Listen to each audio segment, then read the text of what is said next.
তো 10 ভাগ দ্বারা হবে না, 90 ভাগের সমর্থন লাগবে। তাই আমরা আমাদের দল হচ্ছে আলেম ওলামা এবং দিনদার বুদ্ধিজীবী নিয়ে দল গঠিত।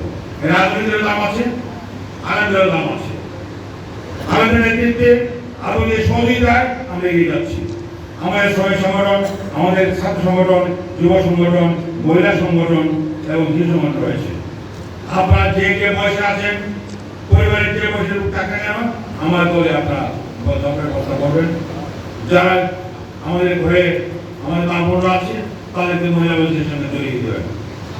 ছাত্র আছে, সন্তান আছে, ভাই আছে, এদেরকে ছাত্র বুঝে জড়িয়ে দেবেন। যুবকরা আছে, এদেরকে আপনারা যুবক জড়িয়ে দেবেন। সাধারণ কর্মী বাহিনী আছে, কাজে মানুষ আছে, এদেরকে আপনারা সবাই বুঝে সম্পর্ক করে দেবেন।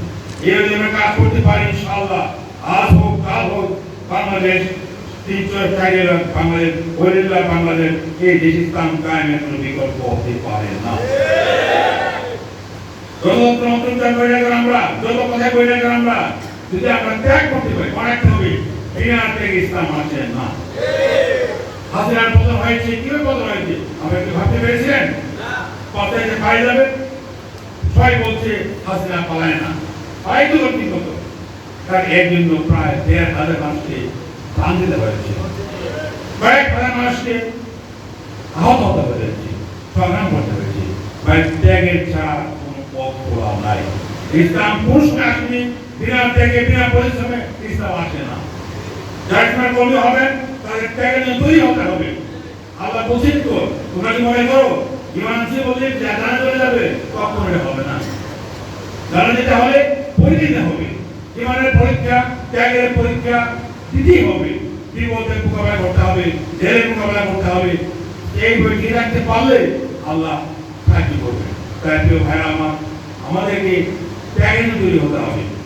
আমরা যে ত্যাগ করেছি, কিছু ত্যাগ আমরা করেছি, বিগত 2000 সালে আমরা গ্রেপ্তার হয়েছিলাম, অনেক সুবিধা হয়েছে। এই ত্যাগ আসলে মহামারী করে আল্লাহ আমাদেরকে এই ছাত্র আন্দোলনের মাধ্যমে দিয়ে এই গজবকে, এই সুরেখার শক্তিকে, চালের শক্তিকে তাড়িয়েছে। এখন কিন্তু মনে রাখতে হবে, তাহলেও তিনি বসে আছেন তার তুলে বসে বসে প্রকাশ করতে।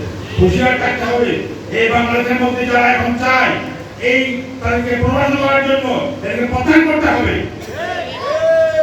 আমরা কেউ চাই না শেখ হাসিনা আবার পুনর্বাসিত হোক। চান তো আপনারা? কেউ চান না, দেশের মানুষ চায় না। এর মধ্যে যারা চায়, টাকা খেয়ে যারা চায়, সুবিধা পালন যারা চায়, লোভে পড়ে যারা চায়, এদেরকে জনগণ প্রত্যাখ্যান করবে ইনশাআল্লাহ। কি করবে না? কারণ আওয়ামী সেই সমস্ত লোকদেরকে আবার যারা পুনর্গঠন চায়, যারা আবার সামনে আসতে চায়, তাহলে আবার সরে আসবে। তাই আমি কথায় সোজা হয়ে গেছে। আপনাদের সঙ্গে ধন্যবাদ জানাচ্ছি। আসুন আমরা আমাদের বসের পথে এগিয়ে যাই এবং অপরাধ কাজ করার মাধ্যমে আমরা আগামীতে চেষ্টা করি। আসসালামু আলাইকুম ওয়া রাহমাতুল্লাহি ওয়া বারাকাতুহু।